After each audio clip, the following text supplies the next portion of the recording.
Okay, even after Jesus transcended into spirit, did he communicate with his disciples and others?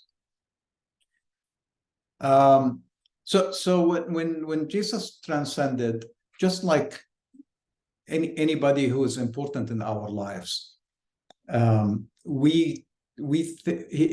his disciples did feel his presence. They were lost. Okay, they were in Jerusalem, and Jerusalem turned on him and on his movement, and they had to escape. That's why we have the story of Peter denying him 3 times. This is the closest apostles, just a few verses before where I started reading. He tells Peter, I'm going to build my church on you. You're my rock. And the minute Jesus is gone, and they tell him, oh, aren't you, they ask Peter, aren't you one of his followers? And it's like, no, I don't know him. And his speech betrayed them, because he was speaking Northern Aramaic or Galilean Aramaic, and in Judea and in Jerusalem, they caught him and said, well, your speech betrays you. So we know that there were different dialects or accents, and that caused some of Jesus's trouble. I think it's very hard to do ideology and philosophy when you have slightly different terms and different accents. Can cause a lot of trouble.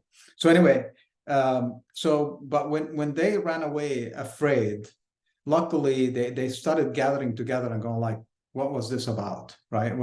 And when they started questioning, Jesus started appearing to them, and appearing in visions. If you read carefully, we have the Thomas, stick your finger in my hand story, but there are so many stories where Jesus appeared. It was a transcended Jesus. That's why he had the holes from the cross in Thomas's vision. But he constantly appears to them, and he appears to us today. If you are a follower of Jesus, there is a very good chance. Not everybody gets it. I know Dr. Eriko did. I don't know if I have. I tend to kind of forget a lot of my dreams and I not track them. I think if Jesus appeared in a dream, I would know. But I know that Jesus is with me, and his teachings are with me every day and every thought, especially when I tap in and I open myself. So anybody, the person asking the question or anybody on the call, if you really pay close attention, people who had departed from your life, people who are dear and loving, you will encounter them. And unfortunately, sometimes we are victims of our expectations as well, because we read about these episodes and we think it's going to be a physical presence right there, and sometimes it might appear like a physical presence, but we have different. If you just listen, right? It's listening. It's if you're in the mode of prayer, you will receive that. You will receive their thought. You will receive their guidance. You'll be reminded of a lot of the things that they've given you, that you go like, oh, this is what my grandpa was talking about. Now it makes sense. When it comes to you, those thoughts, that's communication. That's happening between you and what we call the other side. It's really a veil that's between us and what the people that we think are dead. Their spirit, just like our essence is, and we are able to tap into that. Well, that's the only question I have. Nothing else. I don't want to cut it totally short. Okay, 15 minutes. It's not too bad. So just as a reminder, Dr. Eriko will be with us most likely next Wednesday. I'll be online as well with him, but he probably will do the talk. Let me see if the end of this. Oh, that's actually, no, I'll continue the rest of this chapter 19.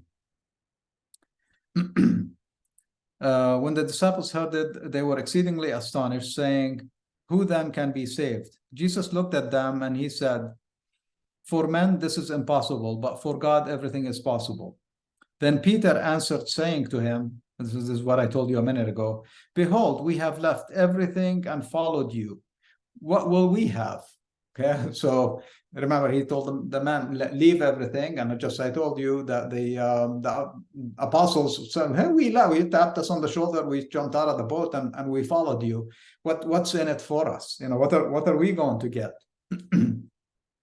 Jesus said to them, truly I say to you that in the new world, when the Son of Man shall sit on the throne of his glory, you who have followed me shall also sit on 12 seats, and you shall judge the 12 tribes of Israel.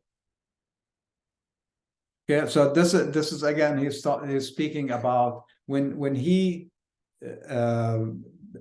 died, and he was viewed as the leader of this movement. The apostles, which we're talking about them today, became basically princes in God's kingdom.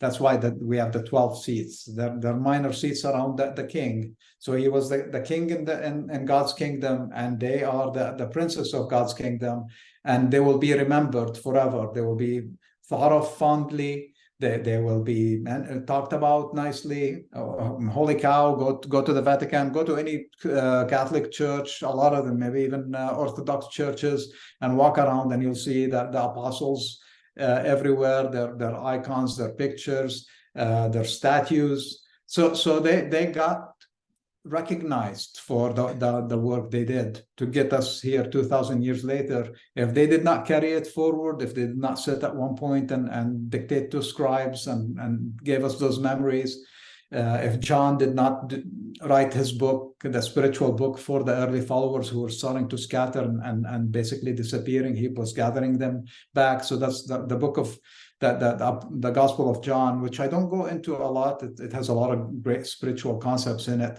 but it's tricky because it's different than Jesus's life. It's kind of a mix, but more about the movement post-Jesus.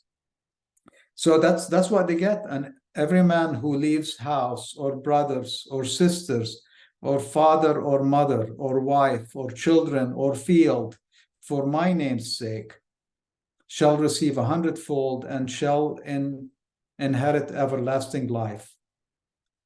But many who are first shall be last, and the last first. So how do you obtain eternal life? It's by, and he wasn't talking, I mean, he never, he just in one word, he said, be good, follow the commandment of being good to your father and mother. And then in this verse, he is telling them, you need to leave them, meaning detach, okay? Because that family sometimes can hold you back, okay? So just like a field can hold you back. So it's that detachment allows you to be remembered, allows you to do the work that you need to do to bring in God's kingdom to this life. And then talking about first and last, he was nipping an issue that was starting to build, because our tendency is to also say, I was the first apostle who joined them. I was the last, second one, the third one. Again, our mindset. Here he was saying, listen, people who come into the kingdom, it doesn't matter if they were the first one or the last one. If they're doing the work, they will be remembered. Okay, so don't get stuck into the seniority and so forth. And the church suffers from that to this day. They try to overcome it in different ways, but we have the Pope, who's the head of the Catholic movement, and then we have cardinals, and we have a structure, we have a hierarchy. Jesus never wanted a hierarchy. He always wanted this movement to be flat, without even him being on top of it. He was just, that's why he said, why do you call me good? Imagine, it's like, I am the leader of this movement. Why do you call me good?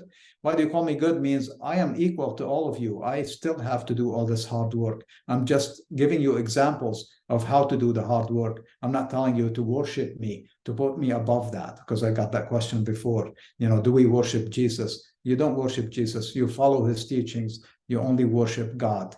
And the God of Jesus, when you worship him, the way he told us how to pray is you listen.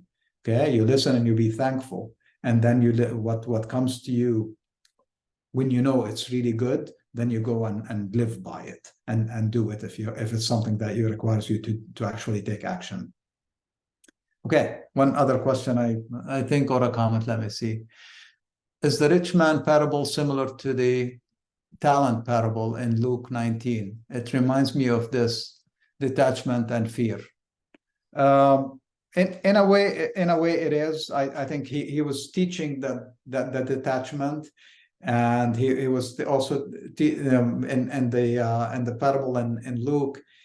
He's likely teaching something different about also what to do when you have abundance, right? And using it for the right reasons instead of being attached to the wealth side of it, or fearing even investing, right? Sometimes he's telling you, it's like sometimes you have to take some chances. Jesus was very, very playful in his life. He wanted joy in his life. He wanted, he didn't want us to be stupid and do stupid things, but he wanted us to enjoy life and stop worrying about the things that we're taught to be worried about. So with that said, really appreciate your time. Appreciate your donations to keep us going. I'm trying something different on YouTube.